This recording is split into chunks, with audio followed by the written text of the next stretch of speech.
প্রিয় শিক্ষার্থীবৃন্দ, তোমাদের ষান্মাসিক সামষ্টিক মূল্যায়ন এর প্রশ্ন নিয়ে তোমাদের সামনে হাজির হয়েছি। আমার বিদ্যালয়ের উন্নয়ন বিষয়ক বৈঠক অনুষ্ঠিত হবে। এ বৈঠকে সকল শিক্ষক, শিক্ষার্থী ও অভিভাবক একত্রে হয়ে শিক্ষার্থীর নানা প্রয়োজন ও বিদ্যালয়ের নানা সমস্যার সম্ভাবনা নিয়ে আলোচনা করবে। এই আলোচনাকে সামনে রেখে শিক্ষার্থীদের কাছ থেকে লিখিত মতামত ও চাহিদা দাবি করা হচ্ছে। বৈঠকে শিক্ষার্থীর নানা বিষয় আয়োজনে নির্দেশনা ও মতামত প্রকাশের সুযোগ থাকবে। সৃষ্টিশীল লেখা আহ্বান করা হচ্ছে। কাজ ক, জোড়ায় আলোচনা করে নিচের কাজগুলো করো। বৈঠকের সামনে রেখে এবং বৈঠকের দিনকে কেন্দ্র করে পাশের সহপাঠীর সাথে আলোচনা করে নিচের কার্যক্রমগুলো অনুসরণ করো। তোমার বিদ্যালয়ের বিভিন্ন প্রয়োজন বা সমস্যা খুঁজে বের করতে হবে। 1. তোমার বিদ্যালয়ের বিভিন্ন প্রয়োজন বা সমস্যা খুঁজে বের করো। বিদ্যালয়ের সমস্যা ও প্রয়োজন সমূহ।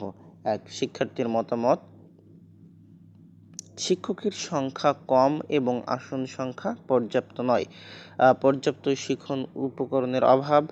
পাঠাগার ও বিজ্ঞানাগার সঠিকভাবে রক্ষণাবেক্ষণ হচ্ছে না। পানীয় জলের ব্যবস্থা পর্যাপ্ত নয়। পরিবেশালয়ের অপ্রচুরতা এবং অপরিচ্ছন্নতার অভাব। শিক্ষকদের মতামত। শিক্ষকদের জন্য প্রশিক্ষণের সুযোগ কম। নতুন পাঠ্যক্রম ও উন্নয়ন। অভিজ্ঞতাদের মতামত। শিশুদের নিরাপত্তা নিশ্চয়তা। বিদ্যালয় পরিবহনের ব্যবস্থা উন্নত করা। নিয়মিত স্বাস্থ্য পরীক্ষা সেবা প্রদান। শ্রেণীকক্ষ ও আসন সংখ্যা বৃদ্ধি। পর্যাপ্ত উপকরণ ব্যবস্থা। পাঠাগার ও বিজ্ঞানাগার। পানীয় জলের ব্যবস্থা। পরিবেশালয়ের শিক্ষকদের প্রশিক্ষণ। আধুনিক প্রযুক্তি। শিশুদের নিরাপত্তা। বিদ্যালয়ের পরিবহন, স্বাস্থ্য পরীক্ষা। এসব প্রয়োজন বা সমস্যা নিয়ে কাজ করার সাথে যোগাযোগের করা যায়। বিদ্যালয়ের প্রধান শিক্ষক। সমস্যা ও প্রয়োজনীয়তা বিষয় সর্বপ্রথম জানানো। বিদ্যালয়ের প্রশাসনিক কার্যক্রম সম্পর্কে অবগত থাকা। বিদ্যালয়ের পরিচালনা কমিটি। বিদ্যালয়ের উন্নয়ন ও সমস্যা সমাধানের পরিচালনা গ্রহণ। বাজেট ও অর্থায়ন সম্পর্কে সিদ্ধান্ত নেওয়া। শ্রেণীকক্ষের সমস্যা এবং শিক্ষণ উপকরণের অভাব। অভিভাবকবৃন্দ এটা কাজ। শিক্ষকবৃন্দ সরাসরি ভুক্তভোগী হিসেবে তাদের অভিজ্ঞতা ও মতামত। যোগাযোগ। যোগাযোগের মাধ্যম উপকরণ কি হতে পারে? মাধ্যম: বৈঠক ও আলোচনা সভা, লিখিত চিঠি, মেমো, ইমেল ও digital platform, school notice board, স্কুলের ওয়েবসাইট ও সোশ্যাল মিডিয়া। উপকরণ: লিখিত প্রতিবেদন, চিঠি, প্রেজেন্টেশন, পোস্টার ও ব্যানার, ভিডিও ক্লিপ ও ছবি, ফিডব্যাক ফর্ম। যে কাজগুলো, এই কাজগুলো তোমরা এটা নিজেরাই তোমরা করবা। এখানে যা যা উপকরণ দেয়া আছে, যা যা বিষয় দেয়া আছে, সে বিষয়ে তোমরা নিজেরাই এটা করবা। 2 নম্বর, যে তালিকা থেকে যে কোনো একটি প্রয়োজন বা সমস্যা নিয়ে দুটি যোগাযোগের নমুনা তৈরি করো। নমুনা দুটির একটি হবে মৌখিক যোগাযোগ এবং আরেকটি হবে লিখিত যোগাযোগ। এই নমুনা দুটি হবে তোমার তালিকার যে কোনো 2 জন ব্যক্তিকে নিয়ে। এখন আমরা সমস্যা। শ্রেণীকক্ষের সংখ্যা কম। সহপাঠীদের সাথে আলোচনা। আমরা সহপাঠী বলছে আমি যে বিদ্যালয়ের প্রশিক্ষকের সংখ্যা কম থাকায় শিক্ষার্থীদের ক্লাসে বসার পর্যাপ্ত জায়গা নেই। এতে শিক্ষার্থীদের লেখাপড়ায় মনোযোগ দেওয়া কঠিন হয়ে পড়ছে। এছাড়া শিক্ষকেরাও ঠিকমতো শ্রেণীকক্ষে ঘুরে ঘুরে শিক্ষার্থীদের সহায়তা করতে পারছে না। এসব সমস্যা সমাধানের জন্য প্রধান শিক্ষক ও বিদ্যালয় পরিচালনা কমিটির সাথে যোগাযোগ করে সহপাঠী মনে করছে। মৌখিক যোগাযোগের নমুনা। শুভ সকাল স্যার, ম্যাডাম, কিছু সময় কি পাবো আপনার সঙ্গে একটি গুরুত্বপূর্ণ বিষয় নিয়ে আলোচনা করার জন্য? প্রধান শিক্ষক: অবশ্যই, তুমি কি জানতে চাও, কি কথা বলতে চাও? শিক্ষার্থী: ধন্যবাদ স্যার, ম্যাডাম, আমাদের বিদ্যালয়ের প্রশিক্ষকের শ্রেণীকক্ষের সংখ্যা কম হওয়ায় আমাদের পড়াশোনার ক্ষেত্রে কিছু সমস্যা হচ্ছে। প্রধান শিক্ষক: শিক্ষার্থীরা বলতেছে, আবার দেখো, ম্যাডাম, আমার প্রস্তাব হলো। এটাকে প্রস্তাব বলতে হবে। লেখা হয়েছে। কিছু সময়ের জন্য অস্থায়ী ক্লাসরুমের ব্যবস্থা যেতে পারে। প্রধান শিক্ষক: ঠিক আছে, আমি তোমাদের প্রস্তাবটি বিদ্যালয় পরিচালনা কমিটির সাথে আলোচনা করব এবং সমাধানের উপায় খুঁজে বের করব। শিক্ষার্থী: ধন্যবাদ স্যার ম্যাডাম আপনার সহযোগিতার জন্য। লিখিত অংশের যে লিখিত যোগাযোগের নমুনা সেটা বের করতে হবে। বিদ্যালয় পরিচালনা কমিটি লিখিত যোগাযোগের নমুনা। প্রিয় বিদ্যালয় পরিচালক কমিটি, শ্রেণীকক্ষের জন্য শ্রেণী সংখ্যা বৃদ্ধির প্রয়োজনীয়তা। আমি এখানে তোমাদের নাম, তোমাদের শ্রেণী, শিক্ষার্থীর নাম, রোল সব কিছু লিখবা। এখানে লেখার পর সমস্যা দেখতে পাচ্ছি সেটা লিখবা। সমস্যাগুলো পর্যাপ্ত আসন সংখ্যা না থাকায় শিক্ষার্থী ঠিকমতো বসার জায়গা নেই, শিক্ষকরা সবাই কে ঠিকমতো সাহায্য করতে পারছে না, পড়াশোনার পরিবেশ বিঘ্নিত হচ্ছে। এই সমস্যা সমাধানের জন্য আমরা কি প্রস্তাবনা করতে চাই? নতুন শ্রেণীকক্ষ নির্মাণের ব্যবস্থা, বিদ্যমান শ্রেণীকক্ষগুলো আরও কার্যকরভাবে ব্যবহার করার জন্য পুনর্বাসন, কিছু সময়ের জন্য অস্থায়ী ক্লাসরুম ব্যবস্থা। আমরা আশাবাদী যে আপনারা এই কাজগুলো করবেন।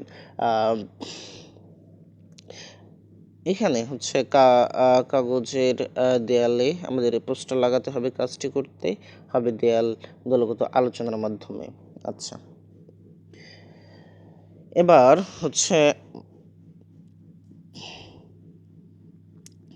এগুলো তোমরা নিজেরাই সবগুলো দেখে দেখে নাও। তাহলে সৃষ্টিশীল, এই যে সৃষ্টিশীল পর্যালোচনাটা সৃষ্টিশীল বানাতে ছিল, এরকম করে দেখে নাও। আচ্ছা, তোমরা চারজন নিজেরা নিজেদের নাম, তোমার যে কোনো চারজন বন্ধুর নাম এখানে লিখতে পারবা।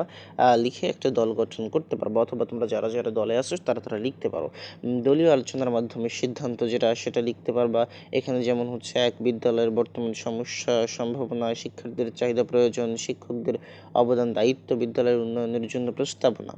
এগুলো আমরা সিদ্ধান্ত নিয়েছি যে আরিফ বিদ্যালয়ের সমস্যা সম্ভাবনা নিয়ে একটি নিবন্ধ লিখবে। সুমন শিক্ষার্থীদের চাহিদা ও প্রয়োজন নিয়ে একটি রচনা লিখবে। সীমা শিক্ষকদের অবদান ও দায়িত্ব নিয়ে একটি প্রবন্ধ লিখবে। এরকমভাবে তৃষা বিদ্যালয়ের উন্নয়নের জন্য প্রস্তাবনা নিয়ে একটি প্রস্তাবপত্র লিখবে। প্রতিফলন ও পর্যবেক্ষণ: আমাদের বিদ্যালয় আমাদের শিক্ষা জীবনের একটি গুরুত্বপূর্ণ অংশ। এখানে আমরা শিক্ষা গ্রহণ করি, বহু বন্ধুদের সাথে সময় কাটাই। এরকম করে এটা শেষ করবা। বিদ্যালয়ের সমস্যা গুলো শ্রেণীকক্ষের অভাব, শিক্ষণ উপকরণের অভাব, পরিষ্কার পরিচ্ছন্নতার সমস্যা, নিরাপত্তার অভাব, এসব বিষয়গুলো তোমরা ভালো করে লিখবে। বিদ্যালয়ের সম্ভাবনাগুলো উন্নত পাঠাগার, প্রশিক্ষিত শিক্ষকবৃন্দ, ক্রীড়া ও সাংস্কৃতিক কর্মকাণ্ড, কমিউনিটি সহায়তা। উপসংহার: আমাদের বিদ্যালয়ে কিছু সমস্যা রয়েছে, তবে সেই সমস্যাগুলো সমাধানযোগ্য। আমরা যদি সকলে মিলে কাজ করি তবে আমরা বিদ্যালয়কে একটি উন্নত শিক্ষার পরিবেশে পরিণত করতে পারবো। এর জন্য শিক্ষার্থী, শিক্ষক, অভিভাবক, কমিউনিটির সকলের সম্মিলিত প্রচেষ্টা প্রয়োজন। অন্যান্য দলের সদস্যদের রচনা, শিক্ষার্থীদের জন্য চাহিদা ও প্রয়োজনীয়তা। সুমন লিখবে কিভাবে শিক্ষার্থীদের আরও ভালো মানের শিক্ষা উপকরণ, ক্লাসরুম পরিবেশন এবং মনোযোগ বাড়ানো যায়। শিক্ষকদের অবদান, দায়িত্বশীলতা। মিনা লিখবে কিভাবে শিক্ষকরা অবদান রাখতে পারে, সেটা লিখবে।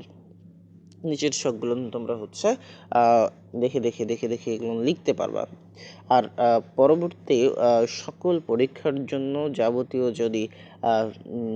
যাবতীয় প্রশ্নের উত্তর পাওয়ার জন্য আমার চ্যানেলটিকে অবশ্যই সাবস্ক্রাইব করে রাখবা এবং পাশে রাখা বেল আইকনটি অবশ্যই ক্লিক করবা। 2 নম্বর যে বলাটা আছে, রচনাটি লেখার পর এটি কেন বিরোচনমূলক, বিশ্লেষণমূলক বা তথ্যমূলক, কাহিনী নির্ভর, তার পিছনে যুক্তি দাও। আচ্ছা, শিরোনাম: আমাদের বিদ্যালয়ের পাঠাগার। আমাদের বিদ্যালয়ের পাঠাগারটি শিক্ষার্থীদের জন্য একটি অন্যতম গুরুত্বপূর্ণ স্থান। পাঠাগারটি দ্বিতীয় তলার এক কোণে অবস্থিত, যেখানে সবসময় শান্তি ও স্থিরতা বিরাজমান। বিশাল কাচের জানালা দিয়ে পর্যাপ্ত প্রাকৃতিক আলো এসে পড়ে যা পড়াশোনার জন্য একটি আদর্শ পরিবেশ তৈরি করে। এখানে প্রায় 5,000-এরও বেশি বই রয়েছে যা বিভিন্ন বিষয়ে লেখা। পাঠাগারের এক পাশে রয়েছে নানান ধরনের পাঠ্যপুস্তক, গল্পের বই, বিজ্ঞান ও গণিতের বই, ইতিহাসের বই এবং আরও অনেক কিছু। পাঠাগারের কেন্দ্রে রয়েছে বেশ কয়েকটি টেবিল ও চেয়ার যেখানে শিক্ষার্থীরা বসে পড়াশোনা করতে পারে। টেবিলের উপর সবসময় পরিষ্কার এবং সাজানো থাকে যাতে শিক্ষার্থীরা কোনো অসুবিধা না হয়। পাঠাগারের এক কোণে একটি কম্পিউটার ডেস্ক রয়েছে যেখানে শিক্ষার্থীরা ইন্টারনেট ব্রাউজার করতে পারে এবং তাদের প্রয়োজন বা প্রজেক্ট বা গবেষণার কাজে ব্যবহার করতে পারে। তাদের শিক্ষা উন্নতি করে। আমাদের পাঠ্যক্রমটি শুধুমাত্র জ্ঞান অর্জনের জন্য নয়, বরং এটি আমাদের সৃজনশীলতা, কল্পনা শক্তির একটি বিকাশের একটি কেন্দ্র। রচনা কেন বিরোচনমূলক?